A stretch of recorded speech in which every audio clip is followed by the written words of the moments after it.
6 years ago, I was in chronic pain, on the verge of back surgery, living on ibuprofen. I didn't have a diagnosis, but if I had let the system label me, it would have been at a minimum fibromyalgia and IBS, probably depression as well, Hashimoto's disease. As a nurse, the one thing I did know is I was not going to live my life on medication. That was not the answer for me. What was the answer?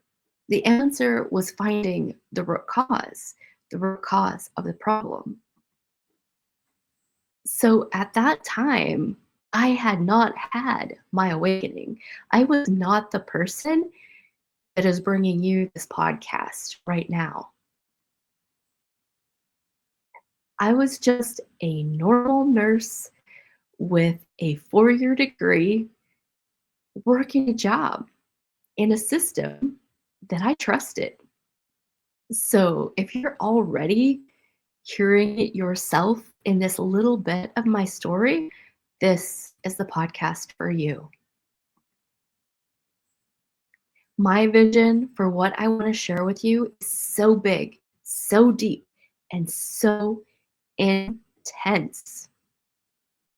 If you're sick and tired of being sick and tired, if you're sick and tired of being gaslighted and told you're fine when you are clearly not fine, if you're tired of the layers of lies, poisoning, you don't even have to do the research and follow the money to figure out who's running the show. So you'll find that I'm not here to cuddle you. I'm a little brutal, but you'll never ever be able to say you didn't hear the truth, or at least my version of the truth from me. During this podcast, I'm not going to sugarcoat shit. I'm going to come right out and say I might offend you. And I've got an awesome story for that. I have to go into it.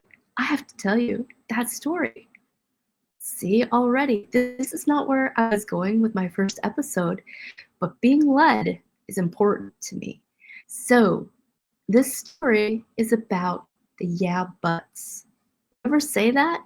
Yeah, but, right? Yeah, but. So, in my life, I've switched religions, I've switched professions, like you name it. I have had a season where I have probably worked through it. So early on in my life as a Christian, I'm that person who had that radical born again experience. Like, seriously, out of a movie. In my small town, there was an evangelist who came to town for a revival. And we sat in that revival 5 nights a week for months and months and months. Before I went, my crazy friend Tammy tried to get me to go. This is what I told her. I said, okay, Tammy, religion is like pooping or bowel movements. We know we all do it, and nobody needs to talk about it. I grew up a good Lutheran. I believed in Jesus. I went to my graduation. What do you call that? No, that's Catholic. That thing that really, I can't think of it right now. We're not going to get lost on that. That thing, that we do in junior high. I did all that. I had Jesus in my heart. But so Tammy drugged me to this thing, this wild tongue talking, laying on hands experience. She drugged me there. And I was sitting there having this experience, a little turned off by the strange preacher, by the craziness. I was a very bashful type, like I say, bowel movements, right? Church and bowel movements, that was my comparison. Nobody needs to talk about it. So I'm sitting there getting pretty emotionally moved by what I'm hearing, but fighting here, the stubborn, you're gonna hear the stubborn, unteachable, learn it the hard way spirit of mine throughout my podcast. You're gonna get to know me way too well. Anyway, I'm sitting there having this discussion in my head, going, come on, God, I know you're real. I get it. I don't need to go up there like everybody else and make a fool of myself in public to know you're real. And I get that almost audible voice. And then I get like this squeeze on my left shoulder that was tangible, like a hand squeezing me. And a voice that I almost thought like a crazy person I could hear out loud say, I know, I see you, but I want you to humble yourself and come up here in front of these people and profess your relationship with me. And of course, I'm a crying mess. I duck my head. Nobody else knows about this conversation. It's just me and him. I duck my head. I go to the front. I let the crazy preacher put his hand on me and try to push me over. That part is still my part of the story. Slain in the spirit, that happened, but it didn't happen that day, right? So I went up and I got humble in front of my peers, in front of my God, and I'm that person who was forever changed in the moment. So yeah, moving forward to the yeah buts.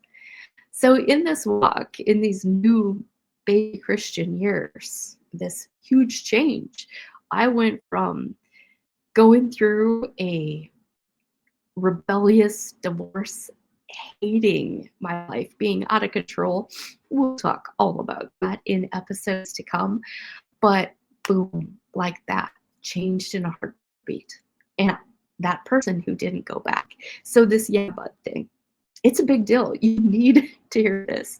If you're here on my opening podcast episode, I didn't know I was going here till I started talking, and you need to hear this.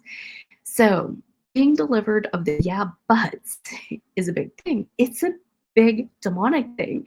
Throughout my podcast, we're going to talk about parasites. We're going to talk about the demonic effects, the physical manifestation. Oh man, there is nothing that we are not going to get into as we build this community, as we build our friendships, as maybe I blow your mind and maybe you get to come on and be a guest and blow by mine. So back to the yeah buts. I was in a really small town. And like I said, I was a good Lutheran girl. And then there was the other church folks, like the crazy hands in the air, wild tongue-talking Christians. So we all knew in a small town that a lot of people's behavior didn't match their church persona or my thoughts about the church. So we do this thing where we self-justify, we self-protect, but we want to compare and we want to contrast, right? So then even now, this is still something that I'm not over. I'm not there. But I was sitting in the crazy church because now I like to have fun in church. Church became a party to me. Church became the place I wanted to be rather than in the bar doing bar aerobics. I was in the church doing church aerobics, right? The fun, praise and worship, all that stuff. And I'm in church and having this struggle again with the Lord. In my mind, I wasn't crazy. I don't hear audible voices. But when you got that relationship, when you got that conviction, when your heart is open to receiving correction, sometimes it may as well be audible. So I'm sitting in this church and there's a lady in the front that I'm having really nasty thoughts about.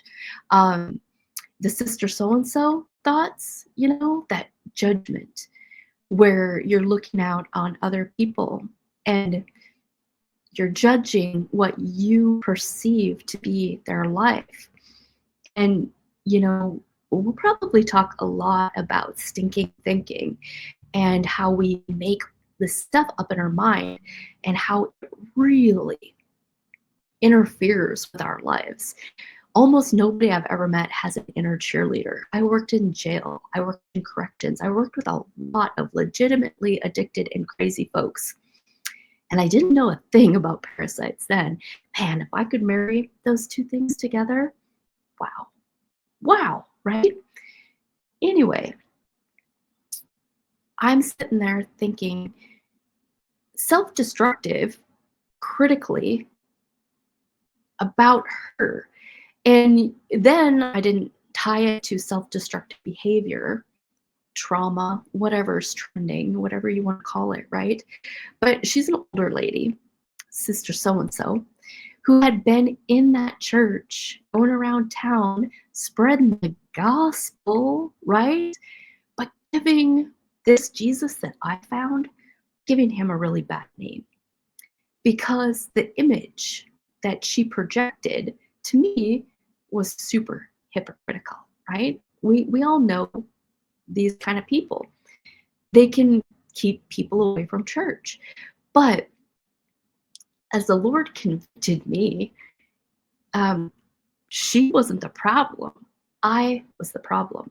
My flesh, my judgment that I was projecting on her was the problem. So in my head, I'm being really judgmental and I'm getting conviction about it, just heavy conviction. So it's always a battle. I'm battling the Lord. I'm battling these thoughts. I'm both sides of the fence, the devil over here, the angel over here, mitigating this in my own mind throughout the service. And, you know, I'm like, well, yeah, but I know that they're crooked in their business and I know they cheat people. They were in real estate, they were kind of bigger in the community. Yeah, but Sister so and so, she's been sitting in this church her whole life, giving you a bad name, blah, blah, blah, blah, blah, in my head with all these yeah, buts, yeah, but this, yeah, but that. Why do I have to quit this? I mean, there was so much weed pulling in those early years, so many weeds, so many things I was convicted to stop, to change. Like, boom, it was fast and it was big. And everybody in this small town saw it. My whole family joined. It was amazing. Nobody in my immediate family got left behind. We all experienced this together. It is an absolute miracle of all miracles. So anyway, Tanya's working this through. At the time, I'm Tanya the hairdresser, Tanya the small town beauty operator, Tanya the mom of 2 babies who are 10 months apart, Tanya the woman who just kicked her addict husband out of our lives. Tanya, the person who couldn't fix him, who had to finally cut him loose because people don't change other people, right? So that's the version of me in this period of time. I was probably 28 years old, somewhere around in there. Yeah, with 2 babies, self-employed, running my own beauty shop since the age of 20. This was like my 20s. Whoa. Like, whoa. There was enough life for 3 lifetimes that happened in my 20s. So anyway, yeah, but Sister so and so, blah blah blah blah blah, my little gossipy small town. And that Holy Spirit got a hold of me, like looking me in the eyes, saying, you know what, Tanya? On Judgment Day, Sister so and so ain't gonna be up here. Girl, it's gonna be you and me. And the only thing you are accountable for is what you did. If you surrendered to what I asked of you, if you lay down your sin at my feet, if you repented and changed your ways. And then, ooh, he got me in the feelers. He's like, you have no idea what sister so and so has been through in her life. You have no idea where her and I have come, and it is not your business. So the fact that you want to sit here and praise and worship me with the judgment of sister so and so in your head, whoa. And it was powerful. And I just kept saying in my mind, well, yeah, but, yeah, but.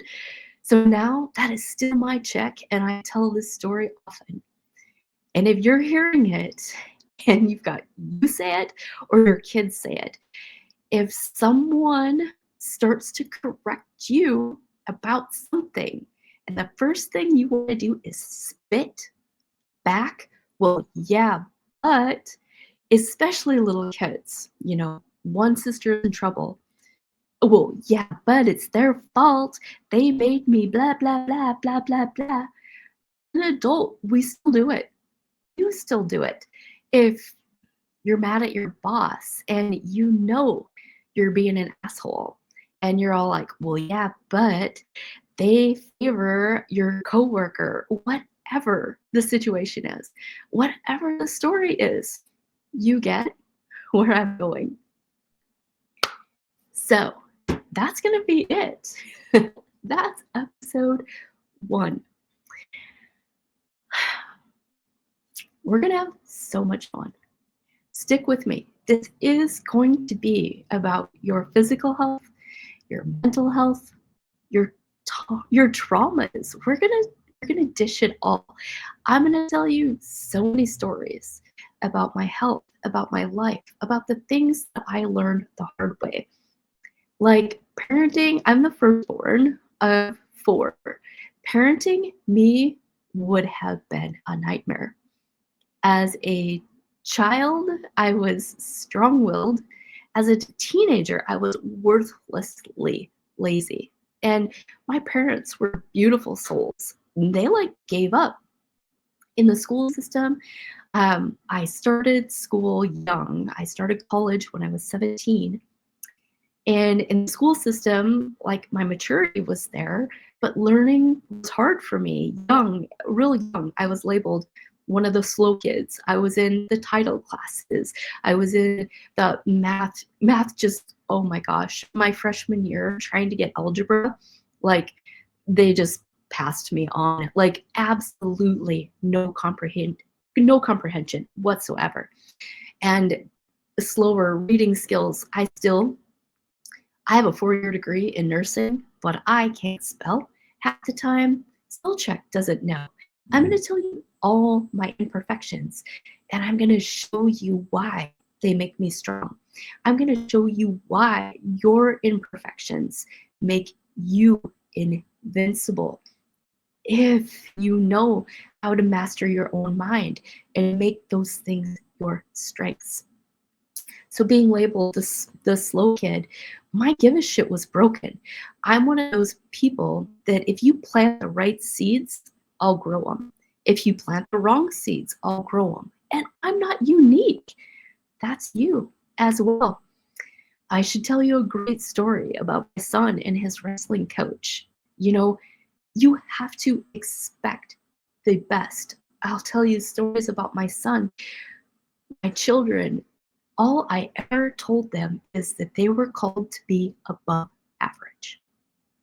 They were called to get A's and B's, not C's, not mediocre. They're not called to be the president, a rocket scientist, a doctor, all those things that we think are uber important. They're just called to be above average.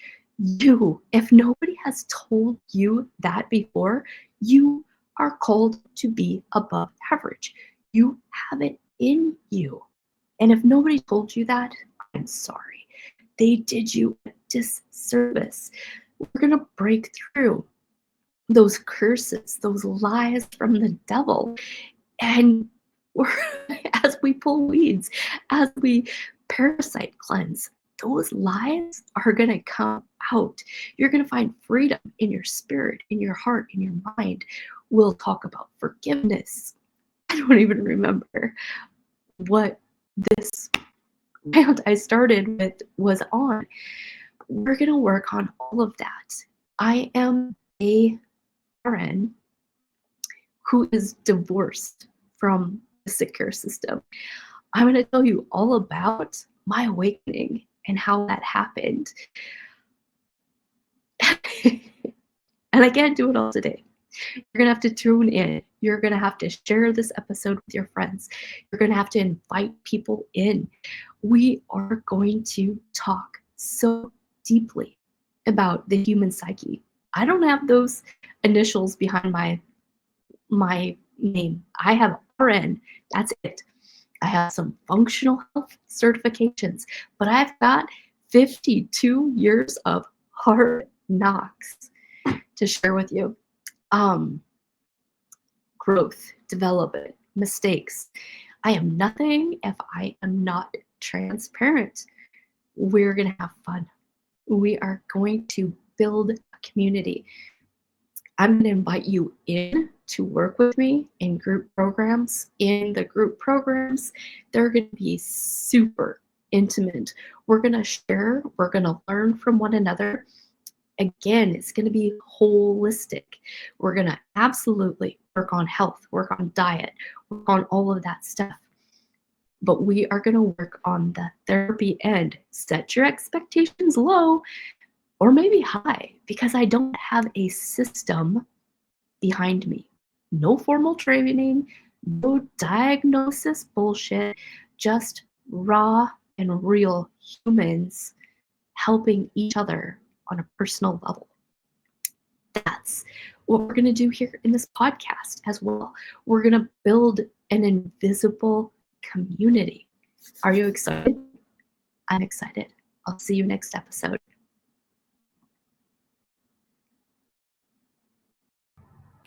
All right, all you ambitious professionals that are ready to take back control of your health, here is your call to action. Number 1, follow on social media. We would truly appreciate your likes and your shares. Next, go to awakenwellnessllc.com and get your discovery call scheduled. If you're on the website and you drop under information, you can see our package and service options. If you're local, stop in the store and say, hey. If you'll be working with us online, get that discovery call booked. Let's talk soon.